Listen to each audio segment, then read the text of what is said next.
بسم اللہ الرحمن الرحیم۔ آج جو ہمارا موضوع ہے وہ ہے مرد اور عورت کے امتیازات، جس کو ہم امتیاز کہتے ہیں، یعنی فرق، مرد اور عورت کا امتیاز قرآن مجید کی روشنی میں۔ یعنی ہم اس بات کو سمجھنے کی کوشش کریں گے، کیونکہ اس حوالے سے ہمارے ہاں کچھ غلط فہمیاں پائی جاتی ہیں۔ یعنی ایک غلط فہمی جو پائی جاتی ہے وہ یہ ہے کہ مرد کو عورت پر فضیلت حاصل ہے۔ یہ فضیلت کا تصور پہلے ہم سمجھیں گے کہ کیا ہے، اور ایسے بہت سے اعتراضات ہیں جو آج جدید ذہن کی طرف سے بھی کیے جاتے ہیں، اور ان میں سے ایک ہے کہ مرد کی فضیلت، کیونکہ یہ سوال اصل پیدا ہوتا ہے امتیاز سے۔ یعنی مرد اور عورت میں جو فرق ہے اس سے یہ سوال کھڑا ہوتا ہے کہ مرد کو عورت پر فضیلت حاصل ہے۔ یعنی امتیاز سے مراد ڈسٹنکشن ہی ہم مراد لیں گے، یعنی دونوں کو اللہ سبحانہ و تعالیٰ نے جدا جدا پیدا کیا ہے۔ اب سب سے پہلے تو قرآن مجید میں دو لفظ استعمال ہوئے ہیں جو ہمیں سمجھنے ہیں۔ ایک لفظ ہے درجہ عربی زبان میں، اور دوسرا لفظ ہے فضیلت۔ قرآن پاک میں فضل اللہ نے فضیلت دی، یہ دو لفظ استعمال ہوئے ہیں۔ چونکہ ہماری زبان میں اردو میں جب ہم فضیلت کا لفظ استعمال کرتے ہیں تو اس سے شاید یہ سمجھ لیا جاتا ہے کہ کوئی خدا کی طرف سے مرد کو یا ایک صنف کو کوئی درجہ، کوئی مقام، کوئی مرتبہ عطا کر دیا گیا ہے، تو لہٰذا اسی درجے اور مقام کی بنیاد پر ہی سارے فیصلے ہوتے ہیں۔ اور پھر جب اس سے بات آگے بڑھتی ہے، وہ بات یہ ہوتی ہے کہ جی پھر عورت جو ہے وہ مرد کی محکوم ہے، اس کی فرما بردار اسے ہونا چاہیے، یا اس کی مطیع ہونی چاہیے، اور یہ اللہ سبحانہ و تعالیٰ کی طرف سے عورت کو حکم ہے کہ وہ مرد کا محکوم بن کر وہ رہے۔ یہ تصورات پھر ہمارے معاشرے میں پیدا ہوتے ہیں۔ پھر اس سے مرد کی جو بالادستی ہے اور مرد کی جو حکمرانی ہے، جو اس کا ظلم ہے، وہ پھر اس کو جسٹیفائی کرنے کی کوشش کی جاتی ہے۔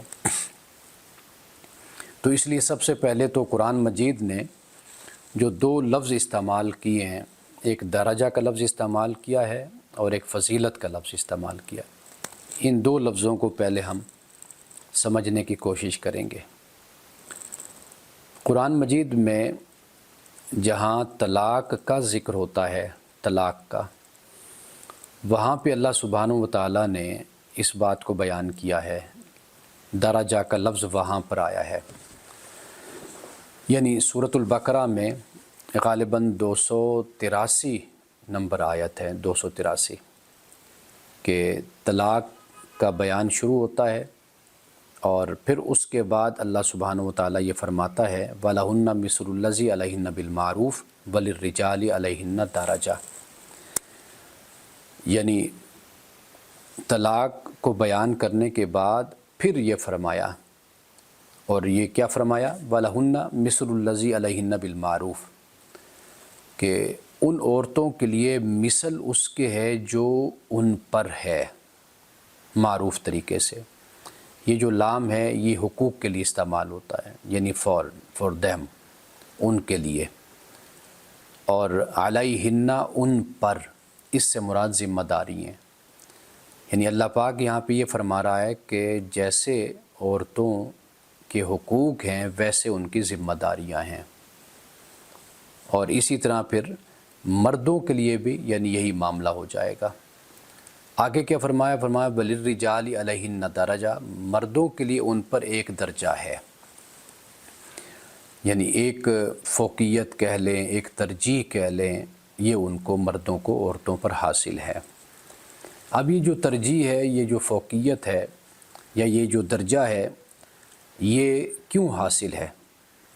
سب سے پہلے تو آپ یہ دیکھیے کہ جو پہلی آیت ہے وَلَهُنَّ مِثْلُ الَّذِي عَلَيْهِنَّ بِالْمَعْرُوفِ، کہ جس میں اللہ تعالیٰ نے کہا کہ ان کے جیسے حقوق ہیں ویسے ان کی ذمہ داریاں ہیں، یہ یہاں پر بیان کیا۔ اب مساوات حقوق اور فرائض میں قائم کر دی گئی، بتا دیا گیا، لیکن اب جو سوال پھر پیدا ہوتا نا وہ یہ ہے کہ اگر مرد اور عورت ہر لحاظ سے برابر ہیں، یعنی مساوات اگر رکھتے ہیں حقوق و فرائض میں، ایکویلٹی ہے، تو پھر اس سے جو سب سے بڑا نقصان ہوتا، یعنی بات اگر یہیں تک رکھ دی جاتی وَلَهُنَّ مِثْلُ الَّذِي عَلَيْهِنَّ بِالْمَعْرُوفِ تک، تو پھر اس کا یہ نقصان ہوتا کہ دونوں ہر لحاظ سے برابر ہو جاتے، کوئی فرق نہ ہوتا۔ لیکن جو عائلی نظام ہے، خاندانی نظام ہے، ازدواجی زندگی ہے، جو معاشرتی نظام ہے، اس میں کبھی بھی اس طرح نہیں ہوتا کہ سب کو ایک ہی لیول پر یا ایک ہی درجے پر رکھا جائے، یعنی ذمہ داریوں میں فرق ہوتا ہے، معاملاتی زندگی میں فرق ہوتا ہے، فرائض میں فرق ہوتا ہے۔ تو اس کے لیے اللہ سبحانہ و تعالیٰ نے پھر یہ فرمایا کہ مرد کے لیے پھر ان پر ایک درجہ ہے علیہن، یعنی مساوات سے نقص پیدا ہوتا ہے، کمی پیدا ہوتی ہے۔ میں یہ آگے جا کر مزید اس کو واضح کروں گا۔ یعنی مثال کے طور پر آپ ایک ادارے میں موجود ہیں، تو اگر آپ وہاں پر ایک ہی درجہ اور ایک ہی مقام یا ایک ہی صورتحال اگر آپ رکھتے ہیں تو اس سے جو ذمہ داریاں ہوتی ہیں ان کی تقسیم نہیں ہوتی اور درجے طے نہیں پاتے پھر، اگر مساوات کا یہ مطلب لیا جائے۔ یعنی مثال کے طور پر اگر یہ ہمارا ادارہ ہے تو اس میں مختلف ذمہ داریاں مختلف لوگوں کے سپرد ہیں، اور اس بنیاد پر پھر ان میں فرق بھی ہے۔ یہ ایک ادارے کے لیے، ایک عائلی زندگی کے لیے، ایک نظام کے لیے یہ ضروری ہوتا ہے کہ لوگوں میں فرق رکھا جائے۔ اس فرق سے مراد ہرگز یہ نہیں ہے کہ کوئی نسلی فرق ہے، کوئی صنفی فرق ہے، یعنی جینڈر کا فرق ہے، وہ فرق نہیں مراد یہاں پر۔ یعنی کہ اس بنیاد پر کہ ہم کسی کو اس لیے کم تر کہیں کہ نعوذ باللہ کہ وہ عورت ہے، یا اس لیے کسی کو برتر کہیں کہ وہ مرد ہے، یا ہم کسی کو کمتر اس لیے کہیں کہ وہ ڈرائیور ہے، یا وہ گارڈ ہے، یا وہ کوئی اور ذمہ داری اس کے سپرد ہے، تو لہٰذا ہم اس کو کمتر کہیں۔ تو چونکہ جو چیف ہے، سی او ہے، یا اس کو جو بھی آپ عہدہ دیں، ایڈمنسٹریٹر ہے، آپ کہیں کہ جی یہ برتر ہے، اعلیٰ ہے، عرفہ ہے، انسانیت میں بھی، اپنی صنف میں بھی، اپنی ذات میں بھی، تو یہ تصور اسلام نہیں دیتا۔ اسلام یہ تصور دیتا ہے کہ ذمہ داریوں کے حساب سے یہ فرق کرنا لازم اور ضروری ہوتا ہے۔ تو لہٰذا اللہ سبحانہ و تعالیٰ نے وَلَهُنَّ مِثْلُ الَّذِي عَلَيْهِنَّ بِالْمَعْرُوفِ جب یہ فرمایا کہ ان عورتوں کے لیے حقوق ہیں مثل اس کے جو ان پر ذمہ داریاں ہیں، یعنی حقوق اور فرائض میں مساوات قائم کر دی مرد اور عورت میں، لیکن وَلِلرِّجَالِ عَلَيْهِنَّ دَرَجَةٌ مردوں کے لیے ایک درجہ ان پر، وہ اس لیے ہے کہ عائلی نظام میں، عائلی زندگی میں کسی کو سربراہ ہونا ہوتا ہے، تو لہٰذا یہ سربراہی مرد کے سپرد کی گئی۔ یہاں پر یہ درجہ کا مطلب یہ ہے۔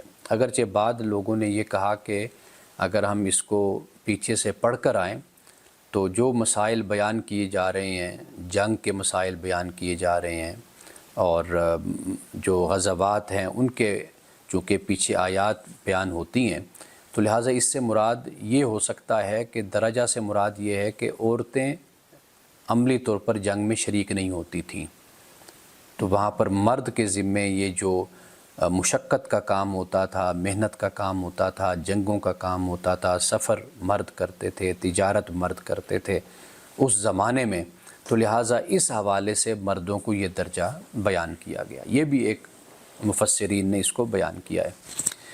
تو لہٰذا یہاں پر جو بات ہمارے سامنے آتی ہے کہ اگر صرف مساوات کو بیان کر دیا جاتا تو اس سے معاشرے میں الجھاؤ پیدا ہوتا، خاندان میں الجھاؤ پیدا ہوتا، تو لہٰذا اللہ سبحانہ و تعالیٰ نے اس کے ساتھ یہ فرما دیا کہ للرجال علیہن درجہ، کہ ان عورتوں پر مردوں کو ایک درجہ حاصل ہے، ایک فوقیت حاصل ہے یا ایک ترجیح حاصل ہے۔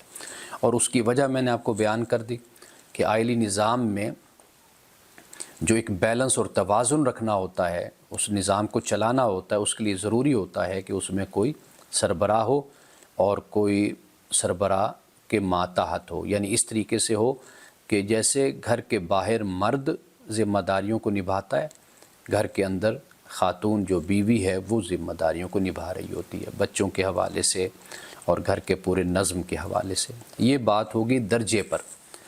اب اس کے بعد جو فضیلت کا لفظ ہے، قرآن پاک میں فضیلت کا لفظ بہت سی جگہوں پر آیا ہے، یعنی خاص طور پر وہ آیت جہاں پر سورۃ النساء کی آیت نمبر 34 ہے 34، جہاں پہ الرجال قوامون علی النساء فرمایا کہ اللہ تعالیٰ نے مردوں کو عورتوں پر قوام بنایا ہے۔ قوام سے مراد یہی ہے، یعنی ایک معنی معاشی کفالت کا لیا جاتا ہے، دوسرا یہ کہ پورے گھر کے نظام کو عورت کے ساتھ لے کر چلنے والا اپنی سربراہی میں وہ مرد ہے، اسے قرآن پاک نے بیان کیا۔ اب اس کے بعد جو بما فضل اللہ کے الفاظ ہیں بعدہم علی بعد، کہ یہ جو فضیلت اللہ نے دی ہے بعد کو بعد پر، مرد کو فضیلت دی ہے عورت پر، کیوں دی ہے؟ اس لیے کہ وہ قوام ہے عورتوں پر۔ قوام سے مراد معاشی کفالت کا ذمہ دار۔ اب جب میں یہ فضیلت کا لفظ بول رہا ہوں تو فضیلت کے لفظ سے ہمارے ذہن میں یہی سوال پیدا ہوتا ہے، چونکہ ہم اردو میں جو فضیلت ہمارے ذہن میں ہے نا، تو اصل میں وہ فضیلت ہم سوچ کر پھر اعتراض کرتے ہیں کہ جی مرد کو عورت پر کیوں فضیلت حاصل ہے۔ تو فضیلت کا وہ معنی نہیں ہے جو ہمارے ذہنوں میں ہے یا جو ہمارے محاورے میں استعمال ہوتے ہیں، اس کو بھی ذرا سمجھ لینا چاہیے۔ اس کا مطلب ہرگز یہ نہیں ہوتا کہ جب آپ یہ کہتے ہیں کہ ایک کو دوسرے پر فضیلت حاصل ہے تو اس کا مطلب ہرگز یہ نہیں ہوتا کہ دوسرا ناقص ہے، نامکمل ہے۔ یعنی اگر یہ کہا جائے کہ ایک کو دوسرے پر فضیلت حاصل ہے، یعنی آپ اپنے ادارے میں دیکھ لیں کہ جو آپ کا سی او ہے یا آپ کا منتظم ہے یا ایڈمنسٹریٹر ہے، اس کو فضیلت حاصل ہے، اپنے جو ماتحت ہیں یا ملازم ہیں ان پر فضیلت حاصل ہے۔ تو اس فضیلت سے مراد ہرگز یہ نہیں ہے کہ وہ جو ملازم ہے وہ ناقص ہے، نامکمل ہے، اور یہ مکمل ہے جسے فضیلت حاصل ہے، اس سے یہ مراد نہیں ہوتا۔ اس سے مراد یہ ہوتا ہے کہ امام راغب نے بھی اس کو بیان کیا کہ دو جو کامل ہوتے ہیں نا، دو مکمل چیزیں یا دو مکمل انسان، ان میں سے ایک کو دوسرے پر جو فضیلت حاصل ہوتی ہے وہ اس میں کوئی ایسی خوبی ہوتی جو ممیز کر دیتی ہے، جدا ہوتی ہے، جو صفت جدا ہوتی ہے، کوئی صلاحیت کہہ لیں، کوئی خوبی کہہ لیں، کوئی صفت کہہ لیں، وہ جدا ہوتی ہے، تو اس بنیاد پر کہتے ہیں کہ اس کو اس پر فضیلت حاصل ہے۔ اب قرآن پاک نے یہ نہیں کہا کہ بھئی مرد کو عورت پر فضیلت حاصل ہے، قرآن پاک نے کہا کہ ایک دوسرے پر، بعد کو بعد پر فضیلت حاصل ہے۔ یہ جو بعد سے بعد کا لفظ ہے، یہ ہم جا کر سورۃ آل عمران میں اس کو ہم دیکھیں گے تو میں وہاں پر آپ کو بتاؤں گا کہ اس سے مراد کیا ہے۔ تو بعد کو بعد پر فضیلت سے مراد یعنی ایک دوسرے پر فضیلت حاصل ہے۔ تو وہ فضیلت کیا ہے؟ وہ فضیلت یہ ہے کہ کوئی خوبی ایسی ہے جو مرد کو اللہ نے دی ہے تو اس میں مرد کو عورت پر فضیلت ہو گئی، کوئی خوبی ایسی ہے جو عورت کو اللہ تعالیٰ نے دی ہے تو عورت کو مرد پر فضیلت حاصل ہو گئی۔ تو دنیا کا نظام اسی صفت کے ساتھ، اسی خوبی کے ساتھ اور اسی صلاحیت کے ساتھ ہی چلتے ہیں۔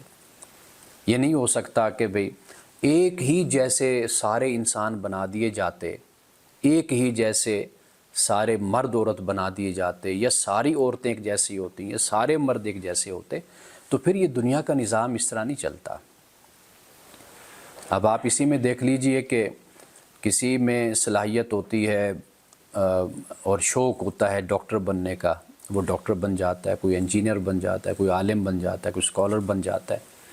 اور آپ بچوں کو بھی اگر آپ دیکھیں گے تو کسی بچے میں ذوق ہوتا ہے ادب کا، لٹریچر کا، وہ اس طرف جاتا ہے، اس کو لکھنے پڑھنے کا شوق ہوتا ہے۔ آپ بچوں کو دیکھیں گے کچھ ہوتے ہیں کہ جن کو شوق ہوتا ہے کہ وہ کمپیوٹر کو سمجھیں، کمپیوٹر پہ کام کریں، ان کو کمپیوٹر لائن جو ہے پروفیشن وہ ان کو پسند آتا ہے۔ کوئی ہوتا ہے کہ جس کو یہ شوق ہوتا ہے کہ وہ دین اور مذہب کو سمجھے، کوئی سیاست کو سمجھنے کے لیے اس کا ذوق یہ ہوتا ہے۔ تو یہ اللہ تعالیٰ نے یہ مختلف رنگ اس کائنات میں رکھے ہیں۔ اگر ایک ہی طبیعت، ایک ہی ذوق اور ایک ہی سب کچھ ہوتا تو پھر اس دنیا کا نظام نہ چلتا۔ تو اس لیے جب ہم یہ بات کرتے ہیں نا کہ مرد کو عورت پر فضیلت حاصل ہے یا ایک کو دوسرے پر فضیلت حاصل ہے، تو اس سے مراد یہ نہیں ہوتا کہ دوسرا ناقص ہے، نامکمل ہے۔ یعنی اگر یہ ہم کہیں کہ بما فضل اللہ بعضهم علی بعض، اللہ پاک فرماتا ہے کہ مرد عورتوں پر قوام ہیں، یعنی معاشی کفالت کے ذمہ دار ہیں۔ اللہ کہتا ہے اسی معاشی کفالت کی ذمہ داری کی وجہ سے میں نے ایک دوسرے پر فضیلت دی، یعنی مرد کو عورت پر فضیلت دی ہے۔ اب یہ جو پورشن ہے، یہ جو کام ہے معیشت کا، سربراہیت کا، گھر کو لے کر چلنے کا، سارے معاملات کو نبھانے کا، بچوں کے معاملات ہیں، بیوی کے معاملات ہیں، شادی کے معاملات ہیں، گھر کے اخراجات ہیں، گھر کی چیزیں، اس میں مرد کی جو ایک سربراہ ہونے کے ناطے جو انوالومنٹ ہوتی ہے، ذمہ داری ہوتی ہے۔ اب یہ فضیلت ہے، یعنی اس سے مراد کیا ہے؟ اس سے مراد یہ ہے کہ یہ خوبی یا یہ صفت اللہ تعالیٰ نے مرد کو دی ہے۔ اب دوسری طرف اگر ہم دیکھیں تو عورت جو ہے وہ مخدومہ بن جاتی ہے، یعنی مرد اس کا خادم ہے، وہ سربراہ ہے، انتظام چلاتا ہے، کفالت کرتا ہے، سارا اس کے آئلی نظام کا سربراہ وہ ہوتا ہے۔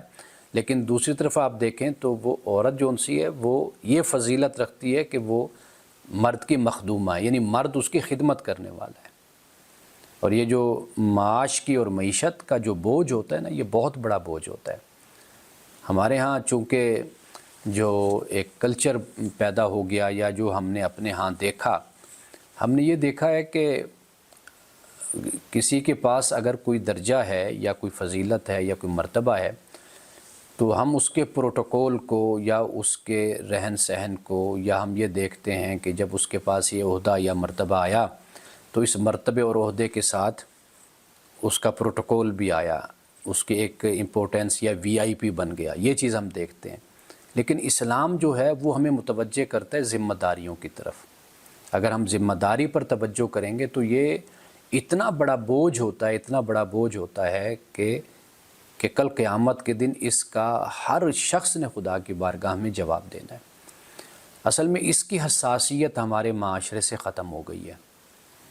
یعنی اگر آپ دیکھیں حضرت ابو بکر کو دیکھیں، عمر کو دیکھیں، عثمان کو، حضرت علی کو، آپ دیکھیں گے بھی وہ اپنے آپ کو احتساب کے لیے بھی پیش کرتے تھے اور کہتے تھے کہ بھی ہمیں اس کی لالچ نہیں ہے، آپ جس کو چاہیں خلیفہ بنا لیں، کیونکہ ان کے ذہن میں یہی تھا کہ بھی یہ ذمہ داری ہے بہت بڑی امت کی، عوام کی، اور اگر کہیں پر بھی ہماری طرف سے کمی بیشی ہوگی تو کل خدا کی بارگاہ میں ہمیں اس کا جواب دینا ہوگا۔ تو ہمارے ہاں چونکہ کلچر دوسرا ہے تو لہٰذا ہم یہ سمجھتے ہیں کہ شاید یہ بڑا انجوائے کرنے والی چیز ہوتی ہے، ذمہ داری، کوئی عہدہ، کوئی منصب، جبکہ یہ بہت بڑی ذمہ داری ہے کہ جو خدا نے مرد پر ڈالی ہے۔ اور یہ جو فضیلت کا لفظ ہے، یہ آپ سمجھ لیجئے اس کو کہ اگر ایک شخص کی فضیلت کو بیان کرنا ہوتا ہے تو اس سے مراد ہرگز یہ نہیں کہ دوسرا ناقص ہے۔ ایک تو یہ مطلب ذہن میں رکھ لیجئے اس کا۔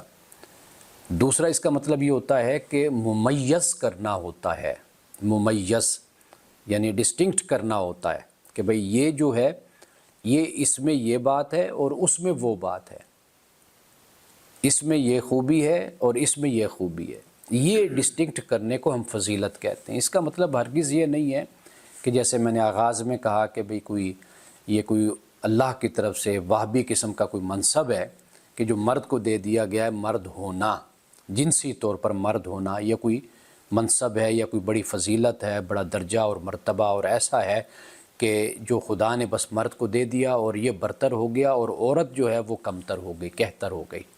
تو یہ اسلام کا تصور نہیں ہے۔ تو یہ اس طریقے سے ایک تو درجہ کو ہم سمجھیں اور دوسرے نمبر پر ہم فضیلت کو سمجھیں کہ یہ درجہ کا مطلب یہ بن جاتا ہے جو میں نے ابھی آپ کے سامنے رکھا کہ آئلی نظام میں مرد کی سربراہیت یہ در حقیقت درجہ ہے جو اللہ تعالیٰ نے مرد کو دیا۔ اور فضیلت کا مطلب کیا ہے؟ فضیلت کا مطلب یہ ہے کہ ممیز کر دیا اللہ تعالیٰ نے، کسی کو یہ چیز دے دی، کسی کو وہ چیز دے دی۔ اب دیکھ لیجئے کہ مرد کا اپنا فنکشن ہے، یعنی نفسیاتی حوالے سے دیکھ لیں، اس کا جسمانی حوالے سے دیکھ لیں، اس کی شخصیت کے حوالے سے دیکھ لیں، اس کے مقابلے میں عورت کو دیکھ لیں تو دونوں میں فرق ہے، تمیز ہے دونوں میں۔ تو یہ جو چیز ہے اس کو در حقیقت قرآن پاک نے فضیلت کہا ہے۔ باقی خدا کے ہاں جو یہ جو عزت کا درجہ ہے یا عزت کا مقام ہے، قرآن پاک نے اس کا معیار تقوی قرار دیا ہے۔ قرآن پاک نے اس کا کوئی مقام عزت کا کوئی مرد اور عورت نہیں قرار دیا۔ ان اکرمکم عند اللہ اتقاکم۔ اب اس سے پہلے آپ خود دیکھ لیجئے کہ فرمایا یا ایھا الناس، اے لوگو، انا خلقناکم من ذکر و انثی، کہ ہم نے تمہیں مرد اور عورت سے پیدا کیا ہے، وجعلناکم شعوبا و قبائل، اور ہم نے تمہیں بنایا قبیلوں میں، خاندانوں میں ہم نے تم کو بنا دیا، لتعارفوا، تاکہ تم ایک دوسرے کو پہچان سکو۔ یہ پہچان ہے، جیسے مرد اور عورت کی پہچان ہوتی ہے کہ یہ مرد ہے یہ عورت ہے، اللہ تعالیٰ نے یہ فرق رکھا۔ شعوب بنائے، قبائل بنائے، تو یہ اللہ تعالیٰ نے اسی لیے بنائے کہ تاکہ تم ایک دوسرے کو پہچان سکو۔ باقی ان اکرمکم عند اللہ اتقاکم، کہ تم میں سے زیادہ عزت والا وہ ہے جو تم میں سے زیادہ متقی اور پرہیزگار ہے۔ تو تقوی در حقیقت یہ خدا کے ہاں معیار ہے عزت کا۔ مرد ہونا نہ کوئی فضیلت کا معیار ہے، یعنی وہ فضیلت جو ہمارے ذہنوں میں ہے، نہ وہ درجہ جو ہمارے ذہنوں میں ہے، نہ وہ مرتبہ جو ہمارے ذہنوں میں ہے، اس کا کوئی تعلق قرآن کے ساتھ نہیں ہے۔ باقی چیزیں ہوتی ہیں کہ جو آپ کے کلچر سے پیدا ہوتی ہیں، آپ کے رہن سہن سے پیدا ہوتی ہیں، اور پھر یہ ہے کہ مثال کے طور پر قرآن کی جیسے تفاسیر اپنے زمانے کے زیر اثر لکھی گئیں، علماء نے وہ لکھ دیں، وہ تفاسیر ہیں، وہ قرآن نہیں ہے۔ تفاسیر میں بہت کچھ علماء نے لکھا، واضح بات ہے کہ وہ ایک خاص زمانے کے لوگ تھے، کوئی جاگیردارانہ نظام کا تھا کہ نظام میں رہنے والا تھا، کوئی زرعی دور تھا، کوئی صنعتی دور تھا۔ ہر دور میں جو مسائل معاشرتی اور سماجی پیدا ہوتے تھے اور جس طرح کی ذہنیت اور مینٹیلٹی اور ایٹیچیوڈ وجود میں آتا تھا، اس کا اثر پھر علماء پر، مفسرین کرام پر بھی ہوتا تھا۔ اور پھر یہ ہے کہ ہمارے ہاں جو حدیثوں کا ذخیرہ ہے بدقسمتی سے، اور موضوع اور من گھڑت حدیثیں، اور ایسی حدیثیں، بہت سی حدیثیں تو ایسی ہیں جو مستند ہیں، ثقہ ہیں، لیکن ان حدیثوں کو سمجھا نہیں گیا۔ یعنی مثال کے طور پر اس دن خاتون آئی تھیں تو وہ ناقصات العقل کی بات کر رہی تھیں کہ عورتیں عقل میں ناقص ہوتی ہیں۔ اب اس حدیث کو سمجھا نہیں گیا۔ اصل اس سے مراد کیا تھا وہ میں نے اس دن بھی بتایا تھا کہ عقل در حقیقت ذمہ داری کی طرف اشارہ ہے، فرائض کی طرف، کہ جیسے انسان عاقل ہوتا ہے، بالغ ہوتا ہے، تو واضح بات ہے کہ اس پر نماز فرض ہو جاتی ہے۔ اب وہ اگر عاقل نہیں ہے تو نماز فرض نہیں ہے۔ تو عاقل در حقیقت اشارہ ذمہ داری کی طرف ہوتا ہے۔ تو اللہ تعالیٰ نے ذمہ داریوں کو ناقص کر دیا، عورت کی کم کر دیا، نماز کے حوالے سے ہے، روزوں کے حوالے سے ہے، دیگر معاملات میں اللہ تعالیٰ نے سہولت دی ہے۔ یعنی رمضان کا مہینہ ہے تو یہ مسئلہ بھی میں بیان کرتا چلوں کہ مثال کے طور پر عورت پریگننٹ ہوتی ہے، عورت جو ہے وہ دودھ پلاتی ہے۔ اب یہ جو مسائل عورت کے ساتھ ہیں شادی کے بعد، واضح بات ہے کہ رمضان کا جب مہینہ آئے گا، اب اس مہینے میں اگر وہ پریگننسی ہے تو وہ روزہ نہیں رکھ سکتی۔ اور خواتین یہ بھی ہوتا ہے کہ بچے پیدا ہوتے رہتے ہیں، اب کتنے رمضان آ جاتے ہیں کہ کبھی وہ دودھ پلا رہی ہیں اور کبھی بچے کی پیدائش قریب ہے یا ہو چکی، اب یہ مسائل ان کے ساتھ ہوتے ہیں۔ تو لہٰذا وہاں پہ قرآن پاک نے پھر ان کو سہولت دی ہے کہ آپ فدیہ دے دیا کریں۔ جیسے ایک بوڑھا شخص ہے جو روزے نہیں رکھ سکتا، اور جسے ہم بالکل شیخ جو بہت زیادہ عمر جس کی ہو جاتی ہے، اب وہ فدیہ دے دیتا ہے۔ اب یہاں پر آپ خود دیکھ لیجئے کہ مرد کو یہ سہولت حاصل نہیں ہے، یعنی چونکہ اس کے عورت کے ساتھ یہ مسائل ہیں، یہ وجوہات ہیں، یہ اسباب ہیں، تو وہاں پر عورت کی ذمہ داری کم ہوگی، اب وہ روزہ نہیں رکھے گی، بعد میں بھی نہیں رکھے گی، یعنی قضا اگر تندرست ہے، صحت مند ہے یا رکھ سکتی ہے تو بے شک رکھ لے، اس کی کوئی پابندی نہیں ہے، لیکن اگر وہ فدیہ دینا چاہتی ہے تو وہ فدیہ دے سکتی ہے، اس لیے کہ کتنے رمضان کتنے روزے جمع ہو جائیں گے اس طرح، پریگنینسی میں گزر گیا، دودھ پلانے میں مدت گزر گئی۔ تو یہ جو چیز ہے یہ آپ دیکھیے کہ عورت کی ذمہ داریاں کم کر دی گئیں، کم ہوتی گئیں، تو اس کو ناقصات العقل کہا گیا، یعنی عقل کم عقل والی، یعنی عقل سے مراد ذمہ داریاں، کم ذمہ داریوں والی، یہ ہے۔ اب عربی کا جو ذوق رکھے گا، جو عربی کو پڑھے گا سمجھے گا، تو پھر اس کو یہ حقائق جو ہیں وہ بھی اس کو پھر معلوم ہوتے ہیں۔ تو کہنے کا مقصد یہ ہے کہ کہیں پر فہم کا معاملہ ہو جاتا ہے، اور کہیں پر یہ ہے کہ وہ جو حدیثیں ہمارے ہاں آپ کو معلوم ہیں کہ جو موضوع اور من گھڑت باتیں ہوتی ہیں، اگر وہ کسی صنف کے خلاف ہیں، کسی کے بارے میں، وہ تو بہت جلد مشہور ہو جاتی ہیں۔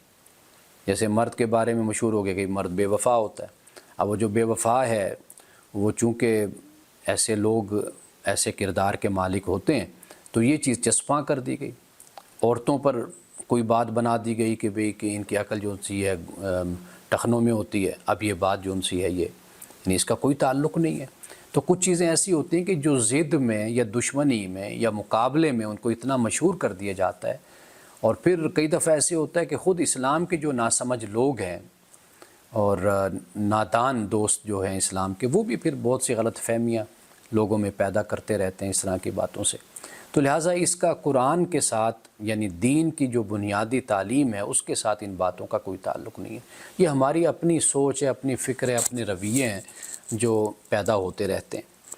اب 3 باتیں صرف آپ فضیلت کے حوالے سے سمجھ لیجئے۔ ایک بات کیا ہے کہ ذمہ داریوں کی تقسیم ہے۔ ذمہ داریوں کی تقسیم اگر نہ ہو تو نظام نہیں چلتا، یعنی آپ یوں سمجھ لیجئے کہ یہ جو فضیلت یا درجہ ہے یہ در حقیقت انتظامی نوعیت کا ہے، آئلی نوعیت کا ہے، یہ معاشرتی نوعیت کا ہے، آپ کی عملی زندگی کی صورتحال سے اس کا تعلق ہے، فضیلت اور درجے کا، اس کا کوئی اور درجہ ایسا نہیں ہے اس کا۔ ایک بات۔ دوسری بات یہ ہے کہ خواتین کے حقوق یہاں پر ان کو بھی بیان کر دیا گیا، وَلَهُنَّ مِثْلُ الَّذِي عَلَيْهِنَّ بِالْمَعْرُوفِ، اور دیگر حوالوں سے اگر ہم اس کو دیکھیں تو یہ خواتین کے حقوق قرآن پاک نے ان کو بیان کیا۔ تیسری بات جو ہے وہ یہ ہے کہ 2 طرفہ حقوق و فرائض، مرد کے بھی فرائض ہیں، عورت کے بھی فرائض ہیں، مرد کے بھی حقوق ہیں، عورتوں کے بھی حقوق ہیں۔ تو فضیلت اور درجہ کو اگر سمجھنا ہے تو ان 3 باتوں سے آپ سمجھ سکتے ہیں۔ میں پھر دہرا دیتا ہوں، ایک تو ذمہ داریوں کی تقسیم، مرد کی کیا ذمہ داری ہے، عورت کی کیا ذمہ داری ہے، ایک بات۔ دوسری بات ہے عورتوں کے حقوق۔ تیسری بات یہ ہے کہ مرد اور عورت دونوں کے حقوق اور فرائض۔ یہ 3 چیزیں ہیں کہ یہ فضیلت اور درجے کو جب بھی آپ قرآن پاک میں پڑھیں تو ان 3 پوائنٹس کو آپ اپنے ذہن میں رکھیں تو پھر آپ کو بات ساری سمجھ آ جائے گی۔ قرآن پاک میں چونکہ جو فضیلت کا لفظ ہے نا وہ پیغمبروں کے لیے بھی استعمال ہوا نا، تلک الرسل فضلنا بعضهم علی بعض، کہ ایک دوسرے پر ہم نے ان پیغمبروں کو ہم نے فضیلت دی ہے۔ اب اس میں یہی ہے، نعوذ باللہ یہ تو نہیں ہم کہہ سکتے نا کہ ایک کوئی پیغمبر ناقص ہے، پیغمبر تو سارے مکمل ہیں، کامل ہیں، خوبیوں کے مالک ہیں۔ لیکن آپ دیکھیے نا کہ کئی دفعہ ایسے ہوتا ہے کہ ایک شخص کی شخصیت میں خوبی وہ بھی موجود ہوتی ہے جو دوسرے میں ہوتی ہے، لیکن دوسرے کی وہ خوبی نمایاں ہوتی ہے، اس کی خوبی نمایاں نہیں ہوتی، اس کی کوئی اور خوبی نمایاں ہوتی ہے۔ یہ بھی خوبیاں اس میں ہیں، اس میں بھی ہیں، لیکن کسی میں کسی کو شہرت ہوتی ہے، کسی میں کسی کو شہرت ہوتی ہے۔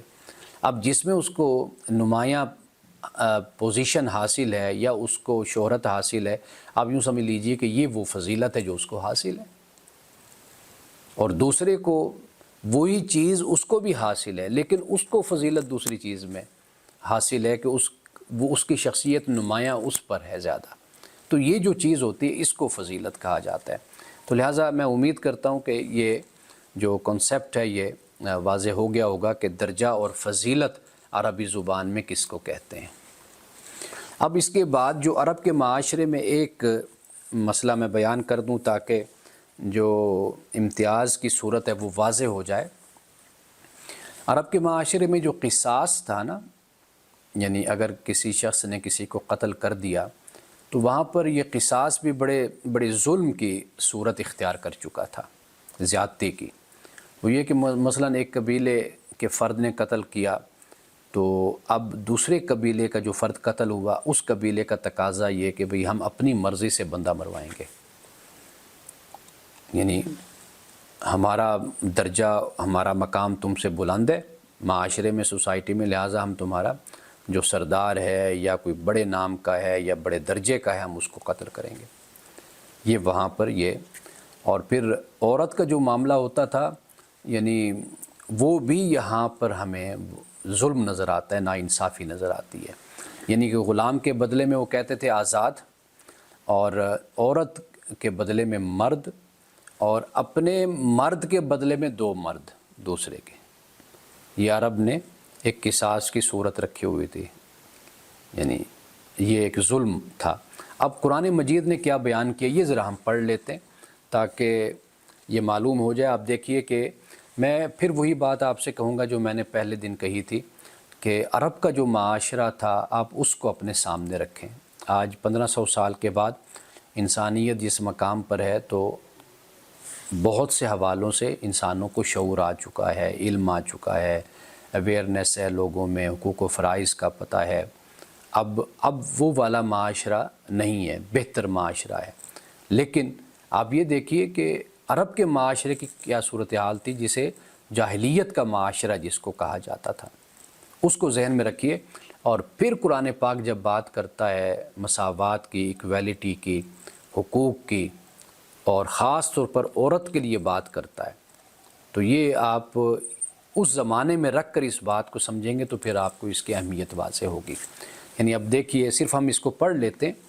فرمایا یا ایھا الذین آمنوا کتب علیکم القصاص فی القتلى، اے ایمان والو تم پر قصاص فرض کیا گیا ہے مقتولوں کا، جو قتل کیا جائے گا اس کا قصاص تم پر فرض کیا گیا ہے۔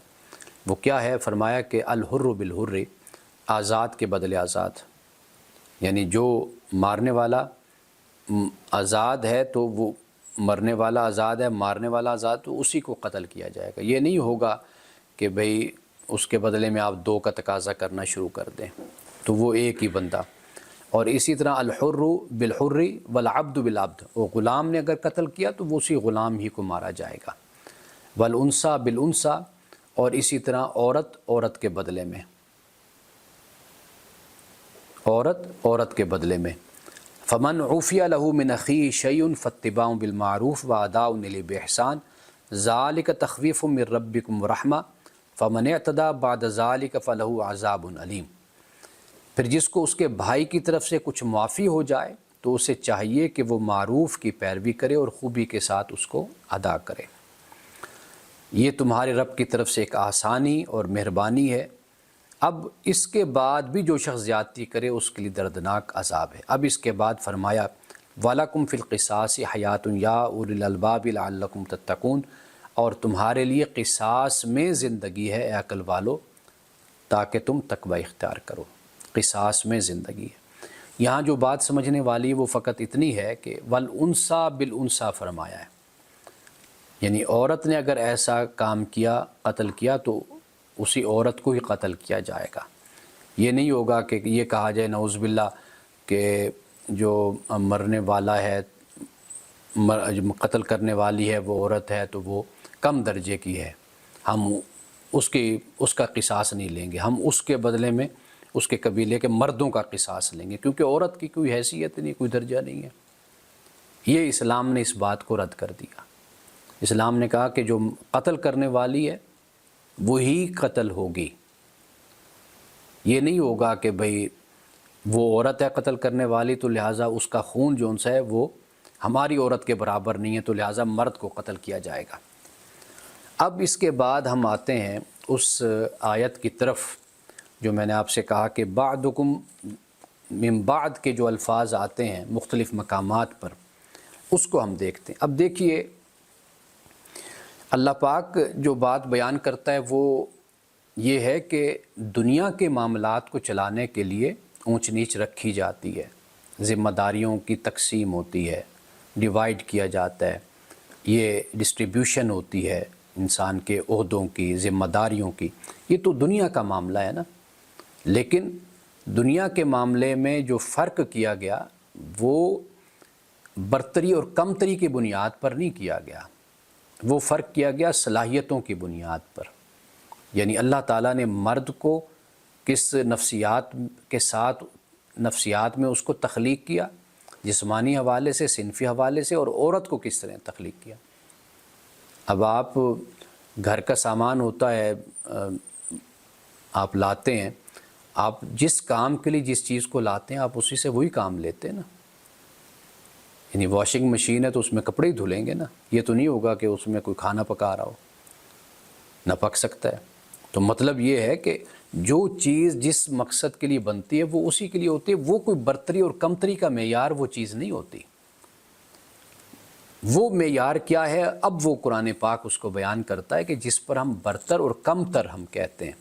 اب دیکھیے فرمایا کہ فاستجاب لهم ربهم، ان کے رب نے ان کی دعا کو قبول کیا۔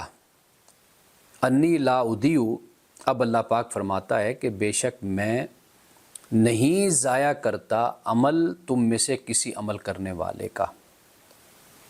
اب وہ کون ہے؟ من ذکر او انثی، خواہ وہ مرد یا عورت کوئی بھی ہو۔ اللہ پاک یہ فرماتا ہے کہ میں کسی کے عمل کو ضائع نہیں کرتا، کوئی عمل کرنے والا عمل کرے تو میں اس کے عمل کو ضائع نہیں کرتا۔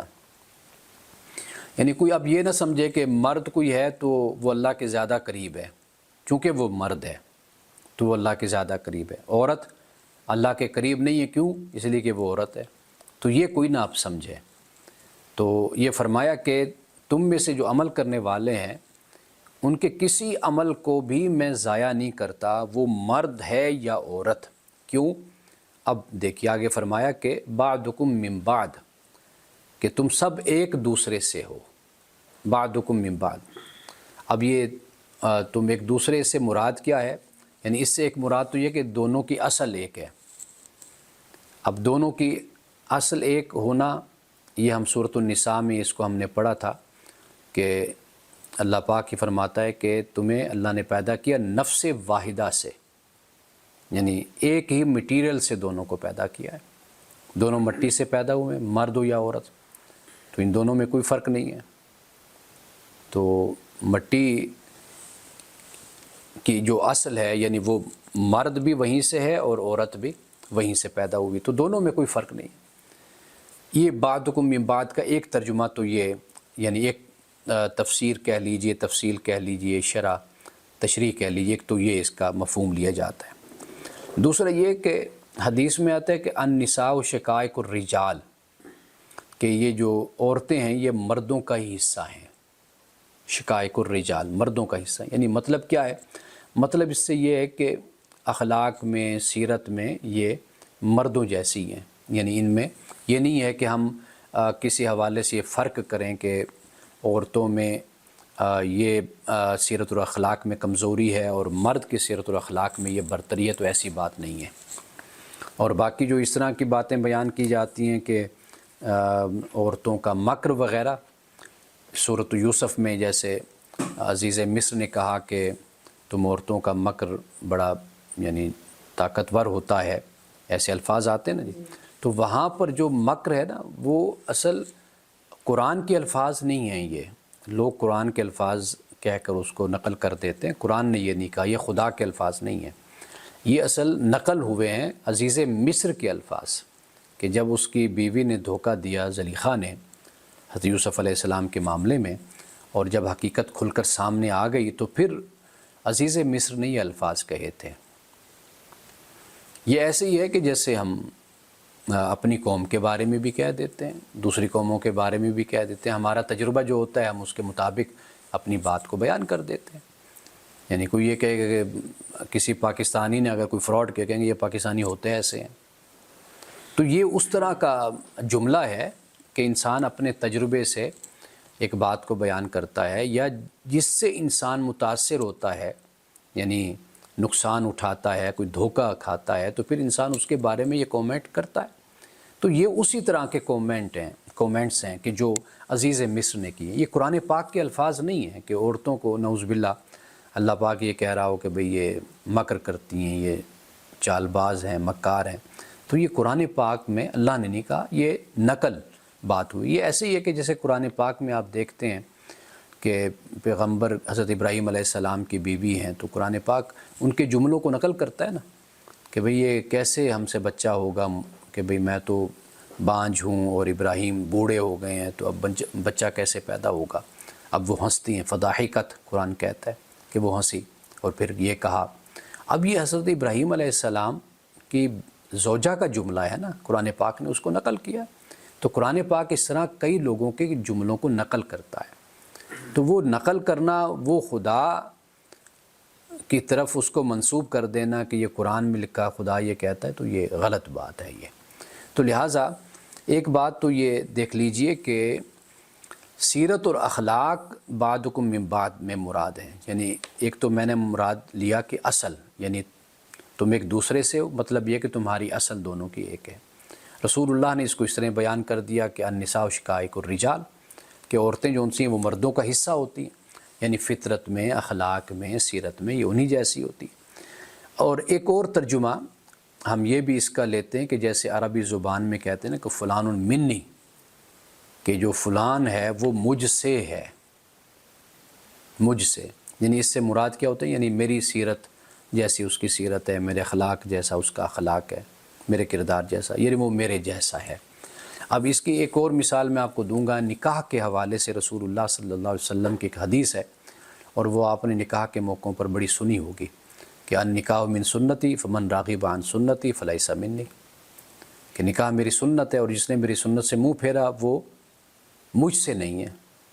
کہیں پر فلیس منا کے بھی الفاظ آتے ہیں، اور ایک جگہ آپ نے یہ بھی فرمایا کہ جس نے چھوٹوں پر شفقت اور بڑوں کا ادب نہ کیا وہ ہم میں سے نہیں ہے۔ اب ہم میں سے کیا مراد ہے؟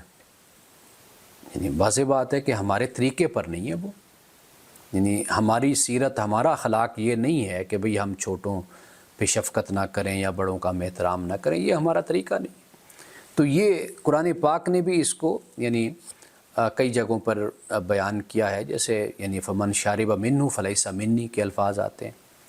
یہ اپنا سورۃ البقرہ دوسرے پارے کے اختتام پر جو حضرت داؤد اور جالوت کا، طالوت اور جالوت کا جو واقعہ بیان ہوا وہاں پر، کہ جس نے اس چشمے سے پانی پیا وہ مجھ سے نہیں ہے، یعنی کہ یہ میرا طریقہ نہیں ہے، ہم صبر کرنے والے ہیں، ہم اطاعت کرنے والے ہیں، فرمانبرداری کرنے والے ہیں۔ تو لہٰذا بعضکم من بعض سے مراد اللہ سبحانہ وتعالیٰ نے اس کا بالکل واضح طور پر یہ جواب دے دیا۔ ایک تو یہ بتا دیا کہ عمل میں اللہ کوئی فرق نہیں کرتا، وہ عمل مرد کرے یا وہ عمل عورت کرے، دونوں کو اللہ کی طرف سے برابر اجر اور ثواب ملے گا۔ اور یہ اجر اور ثواب کس بنیاد پر ہوتا ہے؟ اللہ اطاعت پر اجر دیتا ہے اور نافرمانی پر عذاب دیتا ہے۔ اب اطاعت پر اسی طرح عورت کو بھی اجر ملے گا، اور اسی طرح نافرمانی پر عورت کو بھی سزا ملے گی۔ تو لہٰذا مرد اور عورت اس معاملے میں قرآن پاک بیان کرتا ہے کوئی فرق نہیں ہے۔ اب اس کے بعد ایک اور مقام ہے سورۃ النساء کا، اب اس کو بھی ذرا دیکھیے، یہ آیت نمبر 124 ہے سورۃ النساء کی۔ فرمایا وَمَن يَعْمَلْ مِنَ الصَّالِحَاتِ مِن ذَكَرٍ أَوْ أُنثَىٰ، اور جو اچھے کام کرتا ہے، اب وہ خواہ مرد ہے یا عورت، لیکن شرط کیا ہے؟ فرمایا وَهُوَ مُؤْمِن، اس حال میں کہ وہ مومن ہے، فَأُولَٰئِكَ يَدْخُلُونَ الْجَنَّةَ، تو وہ لوگ ضرور جنت میں داخل ہوں گے، وَلَا يُظْلَمُونَ نَقِيرًا، اور ان پر کبھی ظلم نہیں ہوگا، ان کے ساتھ زیادتی نہیں کی جائے گی۔ اب یہاں پر آپ دیکھ لیجئے کہ اللہ سبحانہ وتعالیٰ نے نیک اعمال کا ذکر کیا، اور خواہ مرد ہو یا عورت، مرد یا عورت ہونا یہ کوئی شرط نہیں ہے کہ مرد ہوگا تو یہ نتیجہ نکلے گا، عورت ہوگی تو یہ نتیجہ نکلے گا، یہ نہیں فرمایا۔ لیکن ایمان شرط ہے، اللہ اور اس کے رسول پر جو بھی دین کی مبادیات اور ایمانیات ہیں ان پر ایمان شرط ہے، تو فرمایا کہ پھر جنت میں تمہارا داخلہ ہوگا۔ اب اسی طرح ایک اور مقام ہے، یہ سورۃ النحل، اس میں تو بات کو مزید واضح کر دیا گیا۔ اب دیکھیے فرمایا من عامل صالحا من ذکر او انثی، کہ جس نے اچھے کام کیے مرد ہو یا عورت، وَهُوَ مومن، اور وہ مومن ہے، تو فَلَنُحْيِيَنَّهُ حَيَاةً طَيِّبَةً، تو ہم اس کو زندگی دیں گے، اچھی زندگی ہم اس کو دیں گے، حیاتاً طیبہ، بھرپور زندگی، خوشی کی زندگی ہم اس کو عطا کریں گے۔ اب یہاں پر بھی مرد ہو یا عورت دونوں کا اللہ سبحانہ و تعالیٰ نے ذکر کر دیا، اور ساتھ اس کے آگے فرمایا کہ وَلَنَجْزِيَنَّهُمْ أَجْرَهُمْ بِأَحْسَنِ مَا كَانُوا يَعْمَلُونَ، اور جو کچھ وہ کرتے رہے اس کا ہم ان کو بہترین بدلہ دیں گے۔ دنیا میں جو کچھ وہ کرتے رہے تو ان کو بہترین اجر ملے گا۔ اب اس کے بعد آخری مقام ہے کہ جو آج کی ہماری گفتگو کا ہے، وہاں پر بھی اللہ سبحانہ و تعالیٰ نے اسی بات کو بیان کیا۔ اور پھر آپ یہ دیکھیے کہ یہ جو مرد اور عورت کی تفریق کا معاملہ ہے، یہ بعد میں مذاہب نے پیدا کیا، اس لیے کہ یہ جو مقام میرے سامنے اس وقت ہے، یہ حضرت موسیٰ علیہ السلام ہی کی قوم میں کوئی فرد ہے، یعنی یہ سورۃ المومن ہے، اور فرعون کا ذکر ہے، یہاں پر حامان کا ذکر ہے، اور پھر ایک شخص جو ایمان لایا تھا اور بعد میں اس کا اظہار کیا، کہتے ہیں کہ وہ پہلے اس نے پوشیدہ رکھا اپنے ایمان کو، پھر اپنی قوم کی اصلاح کرتا تھا، ان کو بتاتا تھا۔ اب مذہب کی بنیادی تعلیم یہی ہے کہ مرد اور عورت میں کوئی فرق نہیں ہے۔ یہ پھر بعد میں نظریات گھڑے جاتے ہیں، عقائد بنائے جاتے ہیں، جیسے میں نے آپ سے کہا کہ پھر اس میں بہت سے عوامل شامل ہوتے ہیں، وہ سیاسی بھی ہوتے ہیں، وہ ثقافتی بھی ہوتے ہیں، وہ کلچر کے بھی ہوتے ہیں، وہ مذہبی بھی ہوتے ہیں، جیسے میں نے پہلے اشارہ کیا کہ تفاسیر لکھی گئیں، بہت کچھ جمع ہوا۔ بچپن میں مجھے یاد ہے کہ ہمارے گھر میں 2 رسالے آیا کرتے تھے۔ ایک رسالہ تھا رضائے مصطفیٰ، وہ گجرانوالہ کے ایک بڑے عالم دین تھے، ابو داؤد محمد صادق، لیکن وہ بریلوی تھے، بڑے سخت بریلوی، شدید قسم کے۔ اور ایک رسالہ آیا کرتا تھا ضیاء حرم ہمارے گھر میں، پیر کرم شاہ صاحب الازہری، جن کا ضیاء القرآن، قرآن کا ترجمہ اور تفسیر، اور پھر ضیاء النبی کے نام سے انہوں نے سیرت پر بھی لکھی 8 جلدیں، اور اس میں مستشرقین کی جو اعتراضات ہیں ان پر بھی بات کی انہوں نے آخری 2 جلدوں میں، بہت شاندار کام ہے ان کا۔ تو وہ 2 رسالے ہمارے گھر میں آتے تھے۔ یہ بھی اہل سنت کا رسالہ تھا، پیر کرم شاہ صاحب والا، لیکن یہ جدید طرز کا تھا، اور اس میں بڑے اچھے آرٹیکلز اور مضامین پڑھنے کو ملتے تھے۔ یہ میں اپنے بچپن کی بات کر رہا ہوں، 5 سال، 8 سال، 10 سال کی عمر تھی جب، 12 سال۔ جو رضائے مصطفیٰ تھا وہ بہت سخت رسالہ تھا۔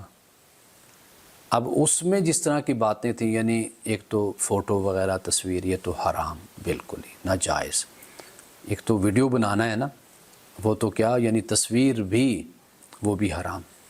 اور پھر اس میں مجھے اب تک یاد ہے کہ میں نے یہ پڑھا تھا، بچپن کی باتیں یاد رہ جاتی ہیں بندے کو، کہ اس میں یہ لکھا ہوا تھا کہ بھئی کہ عورت کو پڑھنا سکھاؤ، لکھنا نہ سکھاؤ۔ یہ یعنی تھا کہ کیوں لکھنا، یہ پھر لکھے گی، خط لکھے گی، جسے ہم انگلش میں لو لیٹر کہتے ہیں۔ تو یہ اس وقت میں نے یہ بات پڑھی تھی۔ یعنی اب آپ دیکھیے کہ اس کا کیا بھلا دین سے کیا تعلق بنتا ہے۔ ممکن ہے کہ خاندان کی جو ایک جو ارتقائی معاملہ ہوتا ہے، یعنی ابتدائی دور، کئی خاندانوں کا ایسا ہوتا ہے کہ ان میں ایجوکیشن نہیں ہوتی، تعلیم نہیں ہوتی، بچیوں کو پڑھایا نہیں جاتا، کچھ قبائلی لحاظ سے کچھ سختیاں ہوتی ہیں، کچھ خاندانی لحاظ سے کچھ ذات پات کے مسئلے ہوتے ہیں۔ یہ چیزیں گاؤں میں، دیہاتوں میں، گھروں میں، خاندانوں میں چلتے رہتے ہیں۔ تو اس کے زیر اثر عورتوں کو لکھنے پڑھنے سے روکا گیا، منع کیا گیا، لیکن اس کو پھر دین کے ساتھ جوڑا گیا۔ جب ایک عالم، ایک مولانا جن کی داڑھی ہے، دستار ہے، جو ایک دین کا نمائندہ ہے، واضح بات ہے جب وہ بات یہ کریں گے تو وہ تہمت، وہ الزام تو دین ہی پر آئے گا نا، کہ بھئی یہ دیکھیں جی یہ مولوی صاحب یہ بات کہہ رہے ہیں، تو گویا کہ یہ دین کی بات ہوگی، کیونکہ مولوی صاحب نے کہہ دی ہے۔ اب میرے سامنے قرآن پڑھا ہوا ہے، قرآن تو فقط اتنا ہے نا کہ جو یہ عربی کا ہے، لیکن اب یہ اتنی موٹی جو جلد بن گئی ہے، یہ سارا قرآن تو نہیں ہے نا، قرآن تو تھوڑا سا ہی ہے بیچ میں سے۔ اب وہ جو کچھ بھی ہے یہ مولانا کی اپنی تفسیر ہے نا، مفسر نے جو لکھا، انہوں نے جو سمجھا قرآن پاک سے، یا جو بھی ان کا حالات اور ماحول، جو بھی پس منظر، انہوں نے اس کے مطابق اس کی تفسیر کر دی۔ تو اب جو انہوں نے لکھا وہ تو قرآن نہیں ہے نا، وہ تو غیر قرآن ہے۔ ہمارے لیے تو قرآن حجت ہے بنیادی طور پر، جو قرآن نے بیان کیا ہے۔ تو یہ اس وقت بہت بڑے عالم دین تھے، اور وہ جب اپنے استاد کے ہاں جاتے تھے تو وہاں پر عرس پر اپنے استاد کے، تو وہاں پر کیمرے لگے ہوتے تھے یا تصویریں کھینچ رہے ہوتے تھے لوگوں کی، جلسوں کی، تو وہ وہاں پر وہ جلسے میں نہیں بیٹھا کرتے تھے، دور سے کھڑے ہو کر بولا کرتے تھے کہ بھئی یہ حرام ہے، یہ کیا کر رہے ہو، تمہارے والد نے اس کی اجازت، ان کے فتویٰ ہیں کہ یہ حرام ہے، مذہب اس کی اجازت، یعنی جو شریعت اس کی اجازت نہیں دیتی، تو وہ دور کھڑے ہو کر بولتے رہتے تھے، جا کر نہ جلسے میں بیٹھنا، اور الٹا مدد وہاں پر یہ کہہ کر ان کو بتا کر پھر ناراض ہو کے واپس آ جانا۔ تو اب یہ وقت کے ساتھ ساتھ آپ تبدیلیاں دیکھیں کہ دنیا کتنی بدلتی چلی گئی۔ مذہب کا بھی تو اپنا ایک ایریا ہے نا، بدقسمتی یہ ہے کہ ہم جب مذہب کو اس کے ایریا سے باہر لے کر جاتے ہیں، پھر وہاں پر بھی سوالات اور اعتراضات اٹھتے ہیں۔ یعنی دین کا بنیادی مقصد ہوتا ہے تذکیر، نصیحت، یعنی آپ اگر مسجد میں بھی جائیں تو آپ کو وہاں پر وہ دین کے بارے میں، آپ جس سے آپ کا اخلاق بہتر ہو، آپ کے معاملات بہتر ہوں، آپ بحیثیت فرد کے ایک اچھے انسان بن کر معاشرے میں اتریں، معاشرے میں آئیں۔ اب ہمارے ہاں آپ دیکھ لیجئے کہ لوگ بڑے بڑے مذہبی ہیں لیکن اخلاقی طور پر کمزور ہیں، بڑے بڑے سیاسی لوگ ہیں لیکن اخلاقی طور پر کمزور ہیں۔ وہ جو بنیادی تربیت ہے جس پر فوکس ہمیں کرنا چاہیے، مذہب جس کی تعلیم دیتا ہے، ہم اس پر توجہ نہیں کرتے۔ دنیا کی بڑی اقوام ہیں کہ جو 10 سال ابتدائی بچوں کو کتاب ہی نہیں پڑھاتے، کوئی بوجھ نہیں ڈالتے ان پر، صرف ان کی تربیت کرتے رہتے ہیں، بیٹا اٹھنا کیسے ہے، بیٹھنا کیسے ہے، بات کیسے کرنی ہے، اور اپنے کمرے کو کس طرح صاف رکھنا ہے، اپنے جوتے ہیں، اپنے کپڑے ہیں، باہر جانا ہے تو کیسے جانا ہے۔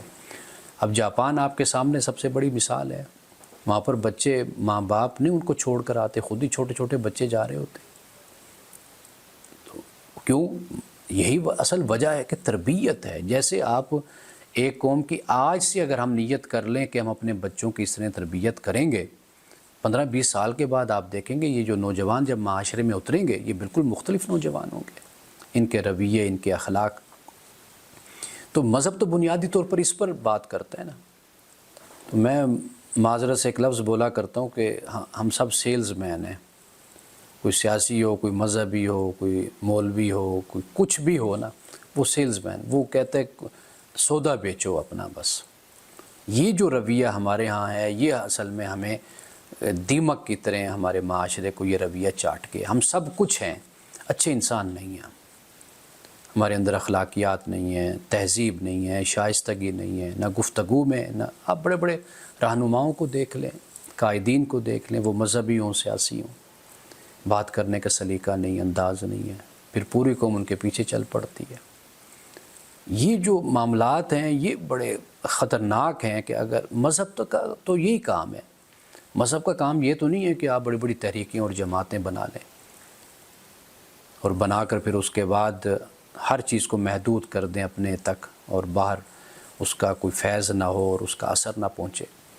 تو بنیادی چیز یہی ہے کہ جو بچہ پیدا ہو رہا ہے اس کو مذہب کی تعلیم یہی ہے کہ اخلاقیات ہے، معاملات کو اپنے درست رکھو، ایمانداری کی زندگی گزارو، شرافت کی زندگی گزارو، دوسروں کے حقوق ادا کرو۔ اب یعنی کہ معلوم نہیں کہ حقوق کا ہم نے کیا مطلب لیا ہوا ہے، یعنی ہم سڑکوں پر ہوں تو کیا حقوق نہیں ہوتے لوگوں کے؟ گاڑی ہم چلاتے ہیں تو کیا گاڑی دوسرے جو پیدل چلنے والے یا گاڑیوں والے ہیں کیا ان کے حقوق نہیں ہوتے؟ ہم سڑکوں پر کھڑے ہوتے ہیں، گاڑی کھڑی کرتے ہیں تو کیا اس پر کوئی حق اسلام نافذ نہیں کرتا؟ واضح بات ہے سب جگہ پر اسلام ہے، لیکن معاملہ یہ ہے نا کہ وہ تربیت اس نہج پر ہماری کی جائے نا، پھر بات ہے۔ تو اصل مسئلہ یہ ہے۔ اب یہ جو میں آیت آخری آپ کے سامنے رکھنے لگا ہوں، اب یہ آپ دیکھ لیجئے کہ یہ حضرت موسیٰ علیہ السلام ہی کے زمانے کا ایک نوجوان آپ کہہ لیجیے، ایک صاحب ہیں، صاحب ایمان ہیں۔ اب یہ دین یہ نہیں کہ رسول اللہ صلی اللہ علیہ وسلم جو دین لائے اس میں یہ بات بیان کی گئی، یا عرب کے معاشرے اللہ جو دین دیتا رہا لوگ اس کو فراموش کرتے رہے، اس سے انحراف کرتے رہے، یا اس کو بھول جاتے رہے جیسے قرآن پاک نے کہا، یا تحریف کرتے رہے، تو وہ پھر کچھ سے کچھ شکل بنتی چلی گئی اس کی۔ لیکن جو اصل دین ہے وہ تو پہلے دن سے وہی ہے۔ اب دیکھیے فرمایا کہ من عامل سیئۃ فلا یجزا الا مثلہ، اس کو پیچھے سے پڑھ لیتے ہیں۔ وقال الذی آمن یا قوم اتبعونی اہدکم سبیل الرشاد، اور جو شخص ایمان لایا تھا اس نے کہا اے میری قوم تم میری پیروی کرو، میں تم کو صحیح راستہ بتا رہا ہوں۔ یا قوم، اے میری قوم، انما حاذی الحیات الدنیا متاع، کہ بے شک یہ جو دنیا کی زندگی ہے یہ کیا ہے؟ یہ متاع ہے، سامان، یعنی متاع کا مطلب ہوتا ہے استعمال کی چیز ختم ہو گئی، یہ ہے چند روزہ۔ وَإِنَّ الْآخِرَةَ هِيَ دَارُ الْقَرَارِ، اور جو اصل ٹھہرنے کا مقام ہے وہ آخرت ہے۔ اب اس کے بعد فرمایا من عامل سیئۃ، کہ جو برائی کرتا ہے فلا یجزا الا مثلہا، تو اس کو اسی جیسا بدلہ دیا جائے گا برائی کا۔ ومن عامل صالحا من ذکر او انثی، اور جس نے اچھا کام کیا وہ مرد ہو یا عورت، وہ مومن، شرط یہ ہے کہ وہ مومن ہو، فاولئک یدخلون الجنۃ، تو یہ وہ لوگ ہیں جو جنت میں داخل ہوں گے، یرزقون فیہا بغیر حساب، اور انہیں جنت میں بغیر حساب کے رزق دیا جائے گا۔ اب یہاں پر یہ دیکھ لیجئے کہ اس وقت کا ایک صالح انسان، ایک اچھا انسان صاحب ایمان، یہ تعلیم حضرت موسیٰ علیہ السلام کی بیان کر رہا ہے۔ تو لہٰذا مرد اور عورت میں جنس کے لحاظ سے، جینڈر کے لحاظ سے کوئی تفریق نہیں ہے، نہ قرآن اس کو بیان کرتا ہے، اور نہ ہی یہ عقل اور فطرت کے مطابق ہے کہ اس طرح یہ خیال کیا جائے، نہ شریعت کے مطابق ہے۔ مسئلہ کہاں پر آتا ہے؟ مسئلہ یہاں پر آتا ہے کہ جب آپ ایک نظام بنائیں گے اس میں آپ ذمہ داریاں تقسیم کرتے ہیں، جب آپ ذمہ داریاں تقسیم کریں گے تو واضح بات ہے کہ وہاں پر پھر یہ آپ کو فرق رکھنا ہوگا، لیکن یہ فرق اس بنیاد پر نہیں ہوگا کہ بھئی اب آپ کسی کو فضیلت دے دیں، درجہ دے دیں، اور کسی کو کم فضیلت اور کسی کو کم درجہ دے دیں، تو یہ بات نہیں ہوگی۔ تو لہٰذا یہ نقطہ آج واضح ہو گیا، ہمارے سامنے آ گیا کہ معاشرتی اور سماجی اور عملی طور پر جو مرد اور عورت کی ذمہ داریوں میں فرق کیا گیا تو اس کی بنیاد معاشرے کا اور آئلی زندگی کے نظام کو چلانا مقصود ہے۔ باقی جو خدا کے ہاں معیار ہے جنت کا، جہنم کا، کامیابی اور ناکامی کا، وہ وہی معیار ہے، وہ خواہ مرد ہے یا عورت، دونوں کے لیے وہ ایک ہی معیار ہے۔ عورت اسی معیار پر جنت میں جائے گی، مرد بھی اسی معیار پر جنت میں جائے گا، اور اسی کرائیٹیریا پہ مرد جنت میں جائے گا، اسی کرائیٹیریا پہ مرد جہنم میں جائے گا۔ تو آج ہماری گفتگو یہیں تک ہے، انشاءاللہ کل ہم ایک نئے موضوع پر بات کریں گے۔ وآخر دعوانا الحمدللہ رب العالمین۔